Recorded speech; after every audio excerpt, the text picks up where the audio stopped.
ಬಾಡಿಗೆ ಮನೇಲಿ ಇರೋರು ಮತ್ತೆ ಮನೇನ್ ಬಾಡಿಗೆ ಕೊಟ್ಟಿರೋರು ಈ ವಿಷಯ ತಿಳ್ಕೊಂಡಿಲ್ಲ ಅಂತಂದ್ರೆ 5,000 ಪೆನಾಲ್ಟಿ ಕಟ್ಟಬೇಕಾಗತ್ತೆ. ಕೇಂದ್ರ ಪ್ರಭುತ್ವದಿಂದ ಹೊಸ ರೆಂಟಲ್ ಲಾಸ್ ನ ಜಾರಿಗೆ ತಗೊಂಡ್ಬಂದಿದ್ದಾರೆ. ಏನಂತ ಅಂದ್ರೆ ನೀವು ರೆಸಿಡೆನ್ಷಿಯಲ್ ಪ್ರಾಪರ್ಟಿನ ರೆಂಟ್ ಕೊಡೋ ಆಗಿದ್ರೆ 2 ತಿಂಗಳು ರೆಂಟ್ ನ ಮಾತ್ರ ನೀವು ಅಡ್ವಾನ್ಸ್ ಆಗಿ ತಗೋಬೇಕು. ಅದನ್ನೇ ಕಮರ್ಷಿಯಲ್ ಪ್ರಾಪರ್ಟಿನ ನೀವು ರೆಂಟ್ ಕೊಡೋ ಆಗಿದ್ರೆ 6 ತಿಂಗಳು ರೆಂಟ್ ನ ಮಾತ್ರ ನೀವು ಅಡ್ವಾನ್ಸ್ ತಗೋಬೇಕಾಗತ್ತೆ.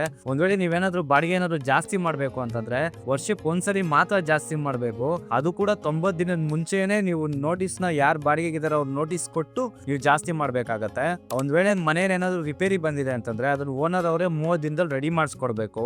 ಒಂದ್ ವೇಳೆ ಮಾಡಿಸ್ಕೊಟ್ಟಿಲ್ಲ ಅಂತಂದ್ರೆ ಯಾರು ಬಾಡಿಗೆಗಿದ್ದಾರೆ ಅವರೇ ಅದನ್ನ ರೆಡಿ ಮಾಡಿಸ್ಕೊಂಡು ಆ ಬಿಲ್ಸ್ ನ ಓನರ್ ಕೊಟ್ಟು ಅವ್ರ ಏನ್ ಮಂತ್ಲಿ ರೆಂಟ್ ಪೇ ಮಾಡ್ತಿರ್ತಾರೆ ಅದರಿಂದನೇ ಆ ಬಿಲ್ ಅಮೌಂಟ್ ಕಟ್ ಮಾಡ್ಕೋಬಹುದು. ಮತ್ತೆ ನೀವೇ ಆ ಮನೆ ಓನರ್ ಆಗಿದ್ರು ನೀವು ಬಾಡಿಗೆ ಕೊಟ್ಟಿರೋ ಮನೇನ ಹೆಂಗ್ ಇಟ್ಕೊಂಡಿದಾರ ಅಂತ ಚೆಕ್ ಮಾಡ್ಬೇಕು ಅಂತಂದ್ರೆ 24 hours ಮುಂಚೆನೆ ನೀವು ನೋಟಿಸ್ ನ ಕೊಟ್ಟು ನೀವು ಚೆಕ್ ಮಾಡ್ಬೇಕಾಗತ್ತೆ. ಮತ್ತೆ ನೀವು ಬಾಡಿಗೆ ಕೊಟ್ಟಿದ್ದು 2 ತಿಂಗಳ ಒಳಗಡೆನೆ ಅಂದ್ರೆ 60 ದಿನದ ಒಳಗಡೆನೆ ನೀವು ರೆಂಟಲ್ ಅಗ್ರಿಮೆಂಟ್ ನ ಮಾಡಿಸಿ ಅದನ್ನ ಡಿಜಿಟಲ್ ಆಗಿ ರಿಜಿಸ್ಟರ್ ಮಾಡ್ಕೋಬೇಕು.